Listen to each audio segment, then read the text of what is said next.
FIR sir? காக்கி சட்டையை போட்டுட்டு அந்த ஸ்டேஷன்ல ஒருத்தவங்க எஃப்ஐஆர் இருக்கீங்களே, வெக்கமா இல்லையா உங்களுக்கு? வெக்கமா இல்லையா? குற்றம் நடந்தது அந்த பெண்ணுக்கு, அந்த எஃப்ஐஆர் படிச்சு அந்த எஃப்ஐஆர் கோர்ட்ல நிக்குமா சார்? ஆனா ஆயிரக்கணக்கில் எஃப்ஐஆர் எழுதி இருக்கு, அல்ல கோர்ட்ல நிக்குமா?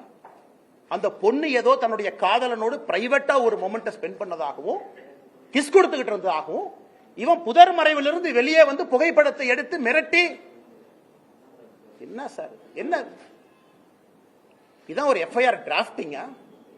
அந்த எஃப்ஐஆர் லீக் பண்ணிருக்கீங்களா சார்? பொண்ணு பேரு, மொபைல் நம்பர், அப்பா பேரு, ஊரு, வெக்க பண்ணு. திமுக மரியாதை இருந்தா வெக்க பண்ணியா? நீங்களாம் வெக்கப்படும்.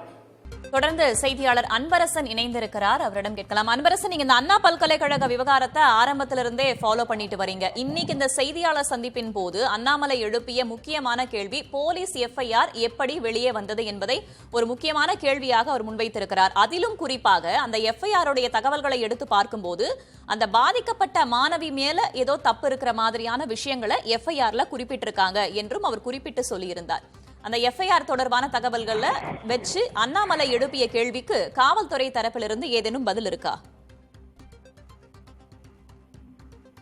சென்னை அண்ணா பல்கலைக்கழகத்தில் மாணவி ஒருவர் பாலியல் வன்கொடுமை செய்யப்பட்ட சம்பவத்தில் ஒருவர் கைது செய்யப்பட்டிருக்கிறார். குறிப்பாக கோட்டூர்புரம் மண்டபம் தெருப்பகுதியைச் சேர்ந்த ஞானசேகரன் என்ற நபர் கைது செய்யப்பட்டிருக்கிறார். இந்த நிலையில்தான் இன்று காலை முதல் இந்த சம்பவம் தொடர்பான எஃப்ஐஆர் வெளியாகி மிகப்பெரிய ஒரு சர்ச்சையை ஏற்படுத்தியிருக்கிறது. குறிப்பாக அந்த எஃப்ஐஆரில் சமூக வலைதளங்கள் மற்றும் யூடியூப் சேனல்களில் பகிரப்பட்டு வருவதால் சென்னை காவல்துறையும் இந்த எஃப்ஐஆரை பரப்புவோர் மீது நடவடிக்கை எடுக்கப்படும் என தெரிவித்திருந்தனர்.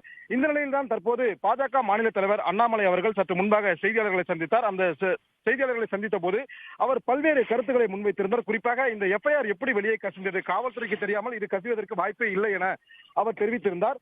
உண்மையில் ஒரு வழக்கு சம்பந்தமாக ஒரு எஃப்ஐஆர் பதியும் போது அது தொடர்பான வழக்கு விவரங்கள் உடனடியாக ஆன்லைனில் பதிவேற்றம் செய்யப்படும். குறிப்பாக இதில் வந்து இந்த வழக்குகளில் பொதுவாக பாலியல் வன்கொடுமை, பாலியல் சீண்டல், போக்சோ வழக்குகள் ஆகிய வழக்குகளில் வழக்கு விவரங்கள் குறித்து உடனடியாக போலீஸ் தரப்பில் தற்போது வரை எந்த ஒரு எஃப்ஐஆரையும் ஆன்லைனில் பதிவேற்றம் செய்ய மாட்டார்கள். குறிப்பிட்ட சில கால இடைவெளிக்குள்ளாகத்தான் அவர்கள் பதிவேற்றம் செய்வது வழக்கம். இந்த நிலையில் தான் தற்போது சென்னை காவல்துறை அதாவது அந்த அறிவிக்கை வெளியிட்டிருந்தது. இந்த நிலையில் தான் இந்த எஃப்ஐஆர் வெளியானதை தொடர்ந்து நாங்கள் வெளியே விடவில்லை, இது விக்டிம் தரப்பிலிருந்து வெளியிடப்பட்டது என சென்னை காவல்துறையானது தெரிவித்திருந்தது.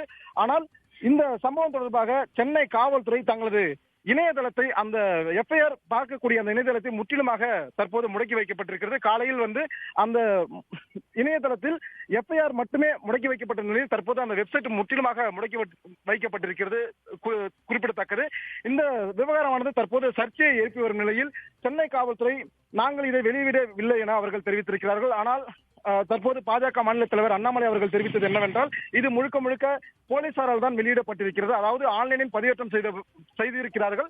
உடனடியாக பதிவேற்றம் செய்வதற்கான அவசியம் என்ன? அதாவது ஒரு குறிப்பிட்ட கால இடைவெளிக்குள்ளாக இவர்கள் அதை பதிவேற்றம் செய்திருக்கலாம். ஆனால் உடனடியாக நேற்று தான் வழக்கு பதிவு செய்து அந்த நபரை, குற்றவாளியை கைது செய்தார்கள். ஆனால் அதற்குள்ளாக இவர்கள் ஒரு நாளுக்குள்ளாக எதற்காக பதிவேற்றம் செய்யப்பட வேண்டும்? அப்படி பதிவேற்றம் செய்த காரணத்தினால்தான் இந்த வழக்கு விவரமானது வெளியே கசிந்தது என அவர் தெரிவித்திருக்கிறார்.